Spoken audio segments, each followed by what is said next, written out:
안녕하세요. 구름이입니다.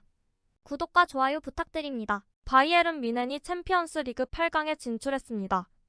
라치오를 3대0으로 꺾고 1차전 1대0 스코어를 뒤집는데 성공했습니다.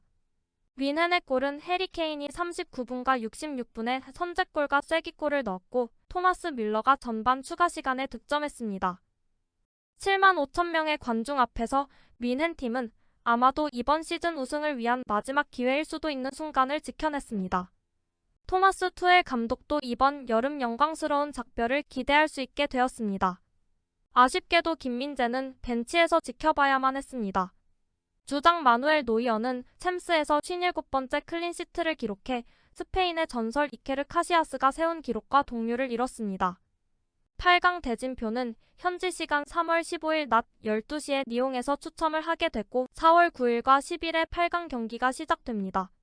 선수 평점을 보면 평균 2점으로 후한 점수를 받았고 뮬러와 케인은 최고 평점을 받았습니다. 프라이부르크전과 비교해 선발 명단에 두 가지 변화가 있었는데 하나는 김민재 대신 데리흐트가 중앙 수비로 선발 출전한 것입니다.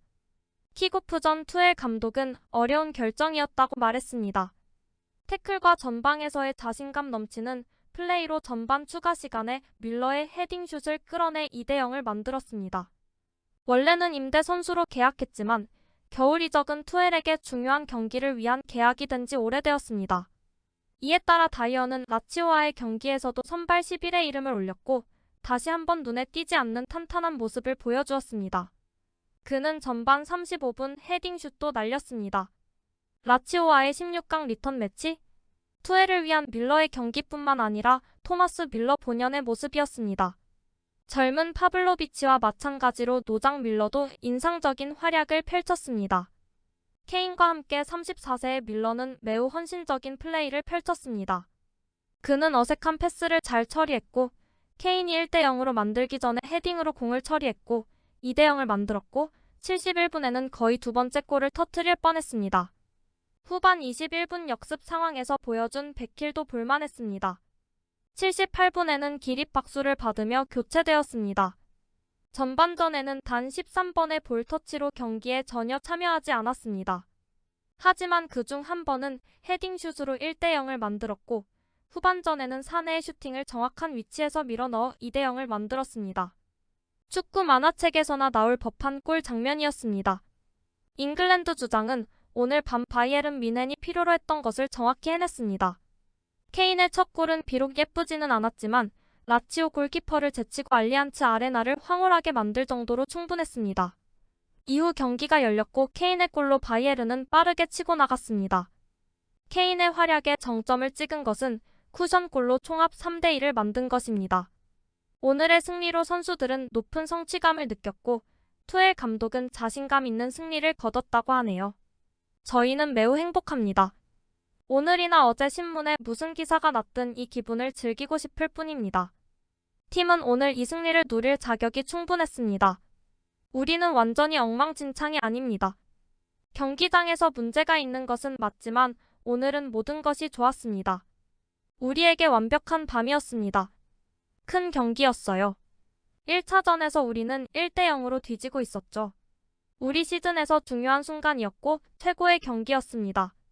첫 번째 골은 그냥 박스 안으로 넣는 것이었어요.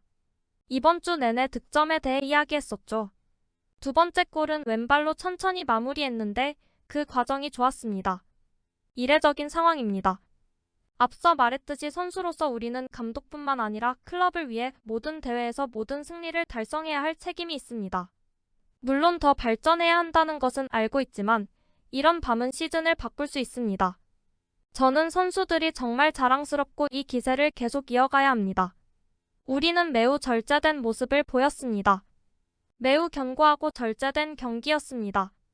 우리는 정신을 잃지 않았습니다. 조금 더 대담하게 플레이했고 리듬도 더 좋았습니다. 그리고 물론 첫 골을 넣고 완벽한 타이밍에 두 번째 골을 넣으면서 상황이 더 좋아졌죠. 이를 통해 자신감을 얻었고 결국 승리할 자격이 있었습니다. 우리는 프라이부르크와의 후반전과 라이프치히와의 경기에서도 오랜 시간 동안 잘했습니다. 하지만 물론 그것은 화제거리였습니다. 오늘 우리는 90분 이상 집중하고 훈련했습니다. 우리는 어떤 미친 짓도 하지 않았고 격차가 벌어질 때까지 매우 절제된 방식으로 기다렸으며 언제 가속해야 하고 언제 위험을 감수해야 하는지를 조금 더 잘 이해했습니다. 결과적으로 생각보다 쉬워 보였어요. 우리는 이탈리아 팀, 사리팀을 상대로 최소 2골은 넣어야 한다는 것을 알고 있었습니다. 그리고 우리는 그것을 잘 해냈습니다. 라치오의 사리 감독은 전반 추가 시간에 데리흐트에 이은 밀러의 득점이 모든 것을 앗아갔다고 합니다. 우리는 최근과 달리 진짜 바이에른처럼 경기하는 팀을 상대로 전반전에 좋은 경기를 펼쳤습니다. 이런 팀들은 이 대회에서 종종 경기력을 끌어올리기 때문에 예상했던 일이었습니다. 우리는 두 번째 골이 터질 때까지 경기를 계속했고 리드를 잡을 기회가 있었습니다. 1대0이라고 해서 희망이 사라지지는 않았을 것 같지만 두 번째 골로 인해 우리는 매우 실망한 채 라커룸에 들어갔고 경기를 뒤집을 수 있다는 확신이 없었습니다. 팬들은 오늘과 같은 게임을 원하고 이번 경기가 경기력 상승의 발판이 되기를 바랍니다. 선수들과 감독 모두에게 전환점이 되길 바랍니다. 이번 시즌에는 아직 많은 경기가 남아있고 투엘 감독은 드디어 완벽한 라인업을 갖춘 것 같습니다. 나중에 어떻게 될지는 모르겠지만 어떤 경기에서는 에릭 다이어가 인상적이었습니다. 물론 그에게서 더 많은 것을 보고 싶어요. 그를 더 보지 않고서는 그가 대단하다고 말할 수 없습니다. 이상하게도 FC 바이에른 선수들의 경기력이 갑자기 좋아졌는데 항상 이런 건 아니죠? 파블로비치, 다이어, 데리흐트가 예상대로 안정감을 발산합니다. 케인은 절대적으로 최고입니다. 이제 우리는 앞으로 몇 주 동안 팀으로서 이 퍼포먼스를 일관되게 보여줘야 합니다. 준결승에 진출하려면 아직 개선해야 할 점이 많습니다. 전반전에 우리는 첫 골이 나올 때까지 공을 너무 느리게 전진시켰어요. 케인이 득점한 직후 우리는 더 공격적으로 전진했고 무시알라가 두 번째 골을 넣을 뻔했습니다. 밀러가 케인처럼 한 발 더 빨리 슛을 했다면 거의 득점할 뻔했습니다. 이 경기는 쉽게 4-5골을 넣는 경기가 될 수도 있었어요. 우리가 버스를 파킹하는 팀을 이길 수 있다는 것을 증명한 경기였습니다. 더 강렬하고 더 많은 링크업 플레이로 공을 더 빨리 움직여 득점 기회를 만들어야 합니다. 다음 상대가 누구일지 궁금하네요. 준결승전에 만나는 팀은 중위권 팀이었으면 좋겠네요. 솔직히 투엘 감독 체제에서 선수들의 승리에 대한 갈망이 가장 컸던 경기였습니다. 잘하셨어요. 우리가 해냈습니다.